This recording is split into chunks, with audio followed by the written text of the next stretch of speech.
Serikandi politik Indonesia, Mbak Irma, Mbak Lulu, dan Mbak Puan beradu strategi dan argumentasi politik di ruang publik. Kita akan ikuti argumen-argumen mereka, bukan partai politik. Teman-teman, ini edisi yang agak sedikit bicara soal performa, ya. Bagaimana kompetensi, ya, kecakapan berpolitik Sri Kandi politisi Indonesia yang kita sebut mereka adalah orang yang tampak, ya, tentu anggun, tetapi ketika membangun atau menyampaikan statement, ya, luar biasa, ya. Ada yang berhasil mempertahankan kelembutannya, tapi kelihatan ada juga yang garang, ya. Ada ungkapan mengatakan, don't raise your voice but your argument. Jangan tinggikan suaramu tetapi tinggikan argumentasimu. Nah, inilah yang kita harapkan dari para politisi sebenarnya, ya. Bukan kita berbicara tentang bagaimana mereka meninggikan suara mereka dengan emosi-emosi yang menurut kita tentu tidak elok, ya, tidak elegan hadir di ruang publik. Apalagi dari orang-orang yang kemudian kita anggap punya penampilan-penampilan yang sejuk, ya, yang adem, seperti yang dimiliki oleh para serikandi politisi kita. Ya, sebut saja bagaimana Mbak Irma kemudian hadir dalam konteks argumentasi politik yang membuka, ya, isi bagian dalam dari parlemen, yang mentesiskan bahwa ya politik is corrupt, ya.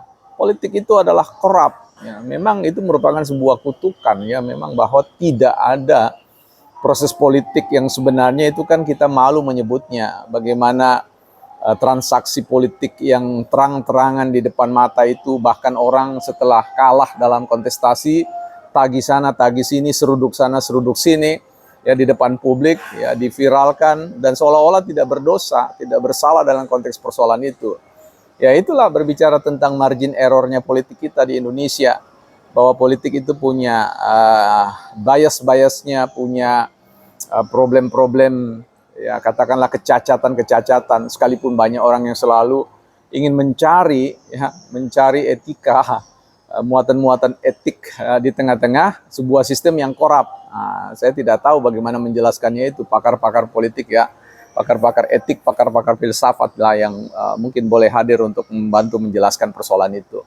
Nah, jadi menarik ketika Mbak Irma, politisi Nasdem, itu mengatakan bahwa ya, jangan salahkan Jokowi, ya, salahkan kita sebagai politisi, kita korup semua partai korup, ya. Nah, bayangkan itu kan mau mengatakan ini korupsi sistemik, ya, extraordinary crime sebenarnya, tapi orang kemudian mengabaikan itu, menutup mata tentang realitas politik yang sebenarnya korup secara sistemik, ya. Lihat saja bisa argumentasinya Mbak Luluk juga, ya, seorang politisi PKB yang mengatakan bahwa ini adalah pemilu yang paling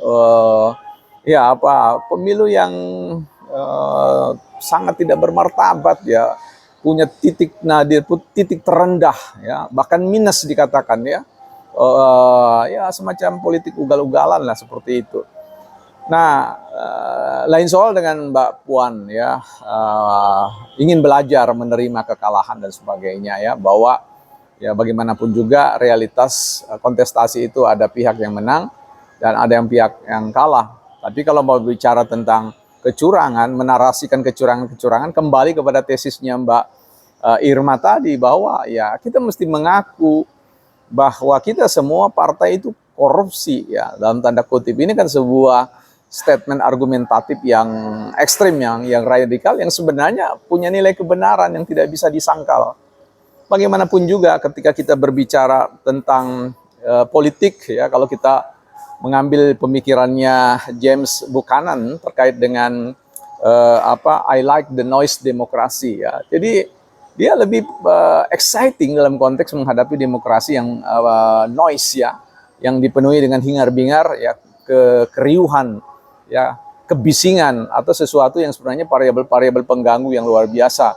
Ya, narasi-narasi meniupkan, menghembuskan narasi kecurangan di ruang publik itu kan noise-nya juga, ya, mengaku-ngaku bahwa pihak yang lain curang, padahal kemudian mengabaikan realitas kecurangan yang bisa jauh lebih besar kecurangan yang dilakukan. Nah ini kan penting ya, kita harapkan juga bahwa memang politik itu punya kecacatannya sendiri, cacat bawaan lah seperti itu. Tapi kita harus ingat bahwa kita masih berharap banyak ya, bahwa politik itu masih memberikan harapan bagi kita. Kalau kita di negara ini, di republik ini, bisa makan dengan tenang, bisa jalan-jalan tanpa bebas, takut dengan hadangan terorisme atau peluru dan sebagainya, saya kira politik berhasil ya menjadi sebuah instrumen alat meleverage ya tingkat kesejahteraan hidup kita. So sehingga kita masih bisa berharap pada politisi-politisi. Nah hanya saja tentu kita harus merem batas margin errornya ya dengan tentu kita berpartisipasi membangun argumentasi-argumentasi yang tidak dipenuhi oleh noise-noise yang didrive oleh emosi, sebatas emosi dan naluri untuk menaklukkan orang lain, sebagaimana yang ditesiskan oleh kelompok Machiavellian ya, yang mengatakan bahwa bagaimana menghalalkan segala cara untuk survive di dalam mengendalikan kekuasaan dan sebagainya. Nah, tentu kita tidak harap bahwa warna spirit politik kita di negeri ini bicara tentang menghalalkan segala cara. Ya, tapi bagaimana menerima tongkat kekuasaan, legitimasi dari rakyat itu secara soft, secara happy ya. Nah, dan kemudian bagaimana kemudian kita memformulasi kebijakan berbasis pada konteks argumentasi, bukan berdasarkan pada persoalan hanya semata-mata emosi personal, emosi kelompok karena gagal mendapatkan legitimasi dari masyarakat.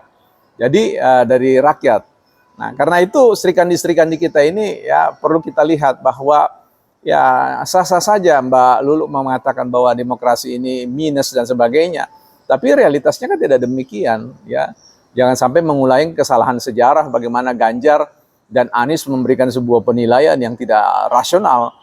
Nah, oke lah, ternyata Mbak Lulu kemudian memecahkan rekor kalau Mas Ganjar memberikan nilai 5, kemudian dalam satu skala sampai 10, kemudian Mas Anies skala 1 sampai 111 ya 1,1. Ini Mbak Lulu lebih keterlaluan membuat sebuah skala kinerja demokrasi atau politik kita itu minus ya.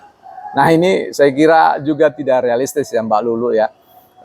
Memberikan penilaian bahwa pemilu kita sepanjang sejarah pasca reformasi 1998 itu adalah ya katakanlah politik yang tidak beradab atau apa, itu saya kira tidak seperti itu.